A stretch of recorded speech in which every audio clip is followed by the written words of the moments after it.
Hi, and I think I know many of you, but just a little background so that I can level set, where our program is, and hopefully it's helpful for all of you. So I work for Equinix, not the gym, the digital infrastructure company, telecommunications. We are about 15,000 employees globally. So our program supports languages, regions, cultures, and so we measure a lot of the usual stuff, right? The phishing, the click rates, the views, and everything. And then it's been 4 years for me here. And in this journey, we started to see, like, what else could we measure? What else could we get? What else could we quantify? And how could we get creative? So I have the luxury of having a couple of people on my team. Some of them are really, really smart. And we came up with some really good stuff. So I'm going to share that with you today. So we started with the basics, phishing, attendance at events and things. And then we evolved to the getting data from our operations team, seeing what our users are actually doing, tracking events and incidents, and doing charts for the user behavior. Then we evolved to working with our governance team, our risks team, looking at corporate risk numbers, the risk register, some calculations, measuring impact, putting dollars behind some of these numbers. And then we went to now where we're kind of doing feedback and forecasting, and that's really fun. And so I think that this is going to be where, hopefully as a community, if we all start getting to this, we can share ideas with each other about what other things that we can predict. So with the SANS maturity model, you start off with the mandatory training, and then we have our engagement with the users. You start scaling the program, and we are at here now. So just gives you a bit of an idea of where in the growth, what you're going to look at is. So this is our live metrics dashboard. The brains behind this operation, Ace, he is actually on the Slack channel. So if anybody has specific questions, please feel free to ask on there. He'll break it down. I'm going to cover as much as I can in these 30 minutes. The way that we did this, how we got data, how our journey was over the past couple of years, the teams we work with, some pitfalls and things that we hit, what we do with the information, how we present it, who our different stakeholders are, who are the different teams looking at these views. So this is the mothership, this dashboard. And the top part is our risk score, right? That's the number everybody's talking about now. What's our risk score? We calculate it ourselves, where everybody has different levels of what's priority in your company. So we have numbers and calculations that we started working with our risk team, which we'll get to later. I was talking about this to a couple of people, and yes, if you use companies like SideSafe and you have platforms that you're using, you can actually feed that in as well and calculate. So this is the thing we show our board quarterly. This goes out to the board. And what feeds into this for us is our approved downloads, our data handling events and incidents, and then safe browsing, and how we define safe browsing as a company. And those all go into the calculations. That's on the bottom half of the screen. We use Power BI for this. I know that not everybody necessarily has those licenses, but Power BI is actually free. So you can use it for free and build with some of the resources that I'll share with you. And then if you want to go from there to have people be able to have live access, then you need licensing. But that's a tool, but it's not the be-all. You can use any other tools to get to the level of these views. So my cute little animations, I forgot about those. Moving on. So behind that big giant dashboard, which the execs, that's all they want to see, is the individual user data. And this data pulls in to that big view. And one of the things, actually, I want to just point out, so as you look at this data, it was about 1.5 to 2 years ago that we actually started doing the risk score, and we were able to do the calculation with the risk team. But we had been collecting this data over the past couple of years, so we were able to map a 4-year view. And we could then look at it and say, oh, look at this little peak over here. Oh, I think this mapped with an M&A in the company. Or look at this interesting moment in time. And I think this was when we had a leadership change. So now we can actually look at this and track company events and how they're impacting what users are doing. Are they becoming less secure, more secure? What is happening with the security operations team? And we get a really nice big picture for all those events by having this historic data. So the drill down gives you a lot of information specifically about a user. And in this case, it's Ace, who is the, again, brains behind this operation. And what we did was we sourced data from a lot of different organizations by building relationships, because you tend to get a lot of people protecting data, especially now more than ever. And when you ask for it, there has to be something, what's in it for them. So we started working with HR, and the angle was that we were using this information for doing refined training for development of our employee base and teaching them security best practices. And we were able to get from HR data things like employee departments, their tenure, how long have they been here, and then we would use all that information to build stories and views of what kind of actions people in that demographic do, what we can expect them to do. We can assign them certain kinds of training. We can have certain kinds of controls in place for those people. And it's up, now we've gotten to where we have a preemptive reaction to people. We were also using our learning system data to see, trainings completed and the time it took, and then map that to those users' end results of how long after the training they continued to exhibit good behavior. And then when, it always falls off at some point, and then when you have to bring them back in with training.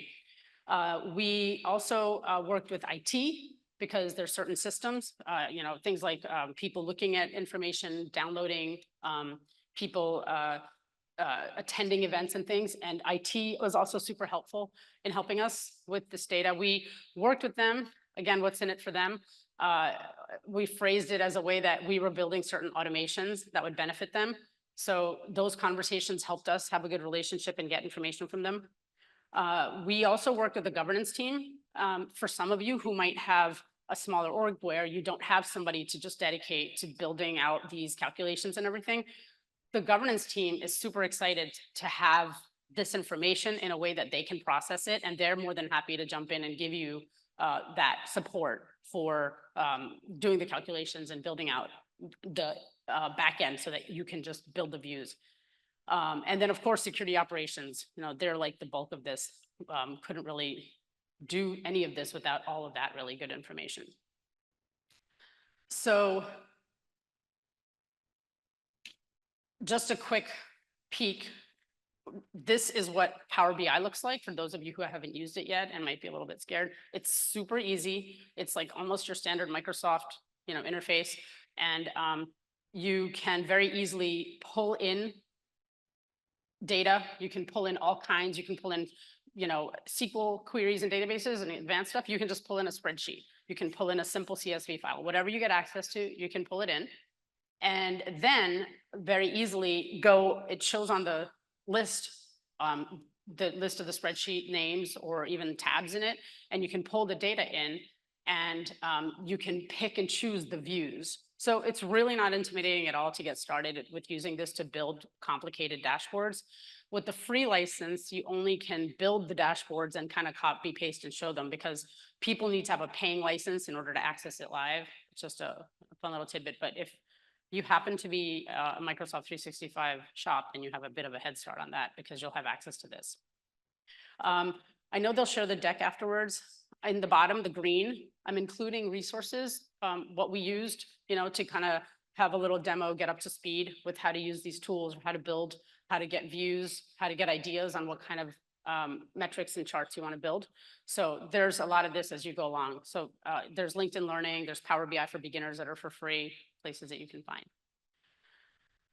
So just to step back a little. So when we first started, it was the usual, right? How many people are joining our talks? How many people are coming?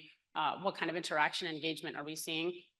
And this kind of fueled the start. So once we had these charts displayed and we were sharing them with different stakeholders, and showing them the value that we were bringing to our community, we were getting a lot more interaction with them and getting more, their help and their support. This started out as a manual process where we were actually writing down the views for each person so that we could see what day of the week was the most advantageous to make a post or an announcement or share some threat intel, what time of day, and what region was it more likely certain times of day and certain times of week. So we were able to massage our program around that by starting. So this is kind of like the most basic that we started with. And then we evolved to doing something that at the surface kind of looks really basic, but this is a really, really cool view.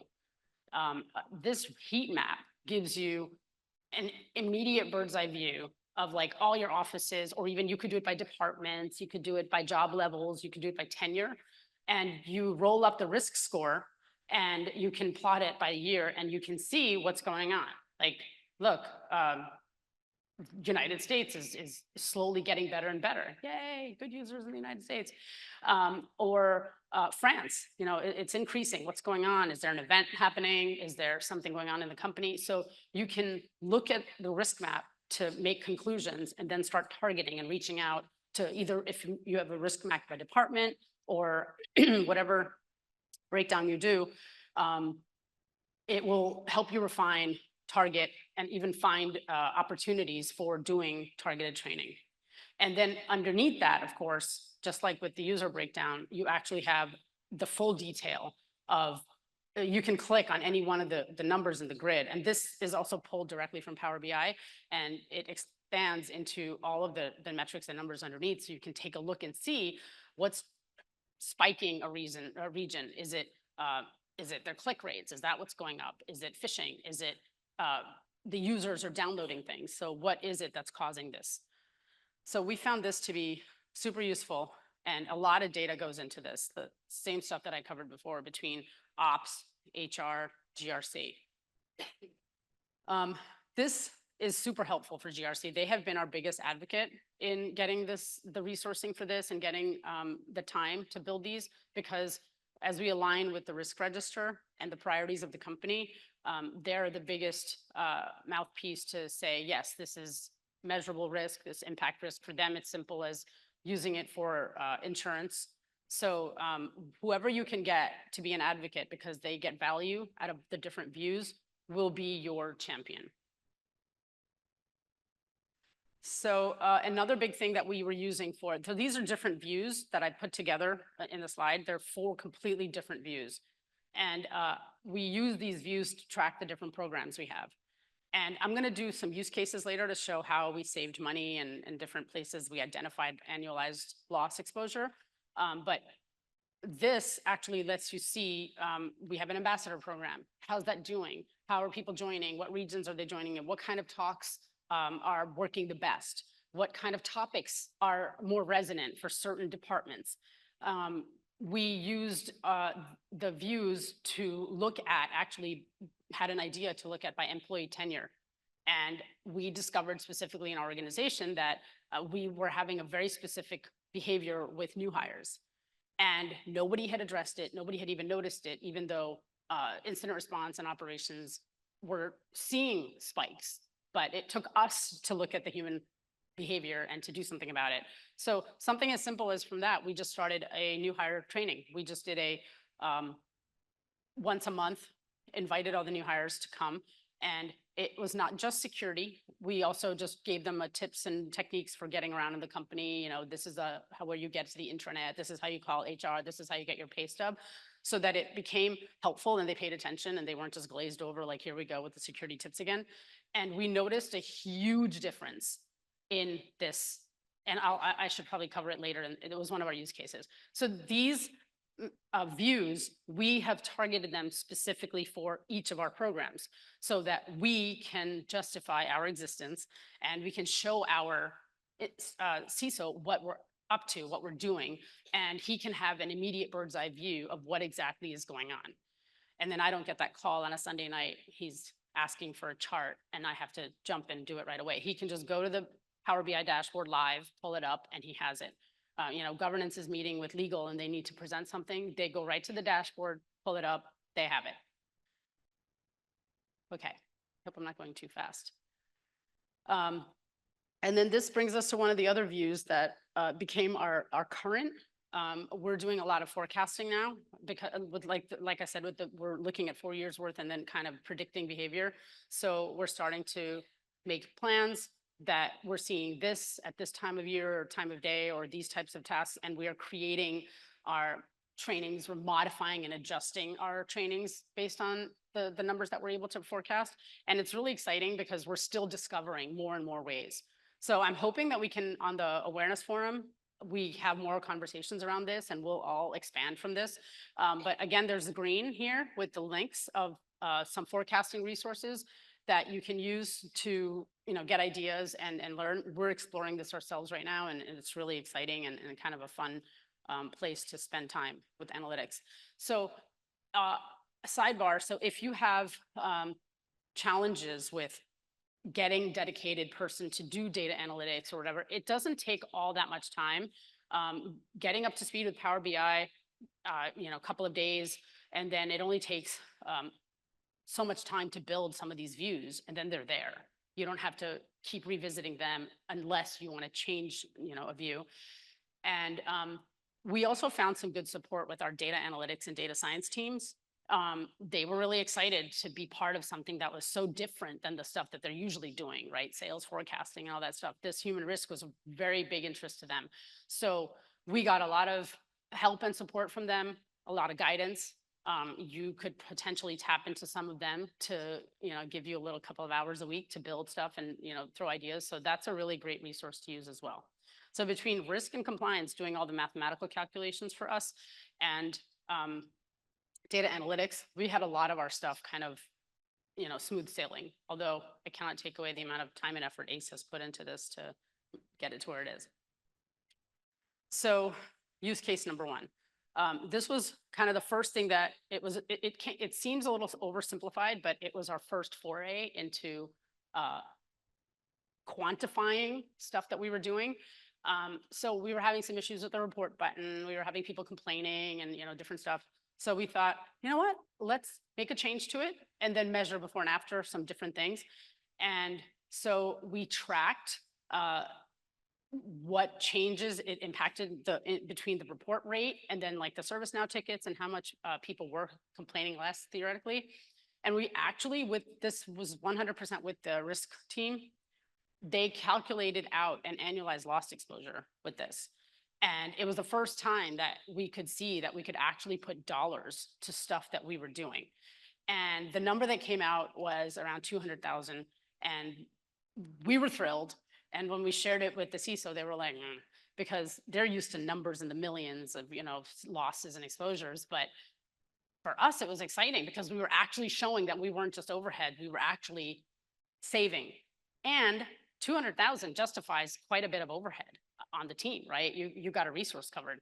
So now that's one use case at the beginning where we didn't even know what we were doing. As we started to do more and more, we started to uncover more. And when you start adding up those numbers, now you have some nice numbers. So not only are you preventing a breach and the loss of potential money, you are now saving actual money that you can name and have numbers and data right behind it. And it's not something you made up. The risk team is helping you with this. So there's backup of it's coming from an objective third party. So this fun little chart shows the red line going down, which is the loss exposure, which was, fewer incidents, fewer things coming to the security operations team, fewer human interactions with things that were related to the report button being a problem and complaining and everything. And the yellow shows that our fish rates started going up higher. So it was a really interesting practice in doing the analytics and doing the views. And then this got us really excited. So the next use case we decided to focus on was the thing that everybody does, which is the mandatory annual training. The question that, we do some really cool training. I'm really proud of our team. We built this really fun training that last year, it was like a Netflix docuseries. Have a fantastic instructional designer on hand who does it. And she made 6 episodes, and each episode was like social engineering, passwords, browsing, and each episode was really just a real world story about something that actually happened in the news. We've sourced it and everything, and then popped in were all the lessons of what they could have done to avoid it. So we thought it was so cool. We got all excited, and our CISO is great. He's behind the team and everything. But then after all that, he says, okay, so what's the point of this training? Does it even do anything? And we're like, oh. So we thought, you know what, let's measure it. Maybe we don't want to know, but we'll measure it. So we started tracking, and we looked at user behavior numbers using some of the views we already had for before and after the training. And we thought, maybe we won't see anything. Maybe people click it, it's fun, it's entertaining, and then they go back to life. But we actually saw a difference. And what we also found was that you can use simple things like something I know everybody reads, that Verizon data breach report. It's got a lot of numbers in it for potential losses for different events and activities. And so what you're seeing here, the 10th percentile, the average, and the 90th percentile is actually the Verizon numbers of what is the most common loss, what is the highest loss, and then what's the average loss for this kind of an event. So all of those events that they track are all covered in our training. So we were able to map it, make a simple calculation, and showed savings from our training, from our annual mandatory training. We had the proof. And the number in the middle, the average, is 242,000. Again, not earth-shattering numbers, but when you start adding up, 100,000 here, 200,000 there, and on top of the fact that, again, you are preventing big losses with the breach, and now you're also saving, small numbers. So this was our second one, and we started to get excited about it. And now we were like, okay, we can do really cool things and justify a little bit more spending on the courses because we actually are saving money that we're actually showing. So the third use case was almost the most simplest, but the most exciting. And this is what I was talking about with the new hires. So the new hire training is just an in-person talk with Tyler here on my team. He runs it. And it's kind of fun. You get to meet new people, and you get to answer questions. And you also get the pulse of the company from all around the world. And we also end up calculating that we actually saved, in the first 6 months that it rolled out, we saved $106,000. So over a year, 212. So, 250, 212. We're now looking at like almost getting close to $1 million with just 3 of our very simple basic programs that we were running. So this is actually with not even 100% attendance. So we're thinking, where can it go? And we're going to use this to force people to give 100% attendance to our new hire training. Okay. Whew. I hope you're not tired. I'm tired. Okay, so how did we get there, right? It started with ideas. It started with looking at the simple metrics we thought and wanting to do more with it and thinking there's a story here, there's something we can tell, and just kind of coming up with stuff. And most importantly, leadership buy-in, right? There's no point getting started if you can't convince your leadership. So you want to find the best advocates, and the best advocates are going to come from the GRC team, the risk and compliance team. And they have a very good voice. You want to start with them and then see who else they can help get on your side. There are a few tools. So in each of these grids, the quadrants, I've put links for the tools that can help you with this part. So you can actually, there's a really great website, Information is Beautiful, that helps with visuals. Then project planning, do a couple of mock-ups and things, a very simple deck, just showing where you're going. And there's a tool, Mockup AI, that you can use to give you mock-ups. And then you can get more ideas. There's on the Tableau websites, there's some really great ideas, and you can go there to hash out what you're thinking. It's not a big effort to do this, and it actually will help you start thinking about your program and what you're doing and where your strengths are and what you want to highlight and what projects you're worried people aren't seeing their value in, but you want to put them, and that there's a reason that those are working. A lot of the stuff that we do with the human risk, it's gut instinct. You just know, you're going and listening to people and you can just tell that it's working, but how do you measure it? This will help you get started in blocking all that and measuring it. So once you start laying out your, basic story of what you want to do, um, this is basically your flow chart. Identifying the problem is going to be the most important. Different industries have different appetites, different things users are allowed to do. So you're going to have to figure out what questions are being asked by the teams that you want to talk to. Are execs asking certain questions about the systems in place, the user behaviors? Is the privacy team of any help? Can you talk to them about direction? You want to see what user behavior you're trying to address, right? Ultimately, that's our goal as practitioners, is to address human risk. And then like what impact you want to make. So those are really important questions, because as you go through the process of, maybe you want to justify another data analytics person on your team and you want to talk to your CISO about it, that's going to be the bread and butter to get that going. Then as you build out the views, your target audiences is going to be really important. I just want to let you know the timer stopped, so I'm not sure how long to keep going. But the target audience is gonna really define what the views look like, right? As the audience goes higher and higher at the C level, the views have to become more and more simple. And then they also have to go more and more towards business, right? How is this impacting your reputation, your market, your customers? And so your views are going to have to be thinking in terms of customers and painting that picture and that story. We have views that are for our board.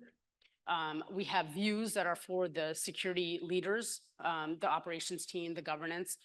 And then as we build them, they come back to us and they ask us for more, and they're finding ways to drill down and break down. So it's a really interesting process, and it's kind of custom to what your company, how they function and what is important to your groups. But the ones that I shared earlier in the deck, if you just start with a couple of them and you start sharing them, the conversations will expand more and more, what other views you can do.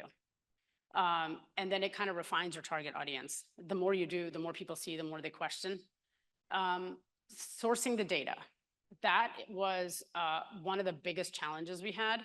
A lot of teams protect data. They want to know what you're doing with it. They want to know why. They don't want to, if IT is going to share information, are you pointing out problems? Are you going to create problems? So as long as you present in a way that they get something out of it, we found everybody was super forthcoming in letting us have the data. And we have been transitioning to being more automated in the background. It started out where basically we could get a data dump once a month. And we were like, just put it here and we'll, pull it in as needed. And what's good about that is that as our views and our dashboards evolved, we had a pile of data and history to go back to and then apply back the views and create bigger trends, historic trends that then you can use to predict and forecast. So there are a lot of really good, helpful people within all the different functions. So the main ones that we are using is HR, our learning management system, IT, governance, and then the risk team. So those are a really good place to start. And depending on the systems, it'll take you a little time to get to know where you can do automations and where, if you're not comfortable with too much technical stuff, just a simple data dump and pulling it into Power BI is the easiest thing. Then lastly, in all of this will be your insights. And that's the fun part, is laying out the views, laying out, the stories that you're trying to tell, what you're doing with your program, and how you can improve it. We've made some really nice improvements with the feedback that we got. Places we thought we were making a big dent that we weren't making as big a dent, and we had to make some adjustments to that, and it really helped in just refining the program. So this has been going on for about 1.5 years, the levels of views that you're seeing, and then the use cases. And so in 1.5 years, we've managed to figure out that we are bringing to the table $750,000. And definitely justifies my team because, you know, in the beginning, they get excited giving you resources. And then as time goes, they're like, wait, why do you have all those people? So with data, some of the things that we learned over time was that there was difference in, you know, in our company, it has grown a lot through mergers and acquisitions. So there's a lot of variety. What somebody calls a developer in one company is not what somebody calls a developer in another company, what somebody calls a director. And some places they're not even storing certain information. So cleanup of data was a little bit fun. But rather than take that on yourself, when you find that, highly recommend you push that onto HR and get them to do it. It's in their best interest. So what you're becoming is a partner for them in identifying gaps and getting them to do it.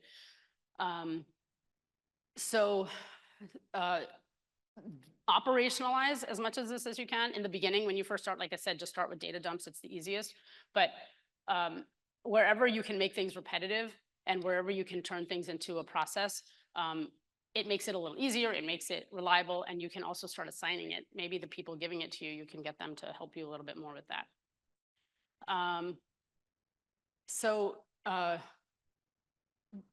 Methodology, quality, and process. I think those are the key things with this. And I definitely want to stop talking because I want to give people time for questions. And on this slide, the last one, I've also put some of their major sources. So ACE, the brains behind the operation, his GitHub is at the top, and that's basically where you'll find everything. A lot of people I was talking to about this talk, and they were saying, will you cover how to do this? Will you cover how to do that? I don't have that much time in 30 minutes, but the GitHub has a lot of step-by-step, and it has a lot of good information about how to get to this. Should probably be selling it, but for you guys, it's free. Those are really, really useful, and I know that these guys are going to share the deck. So, questions? Let's give a big round of applause for Nandita.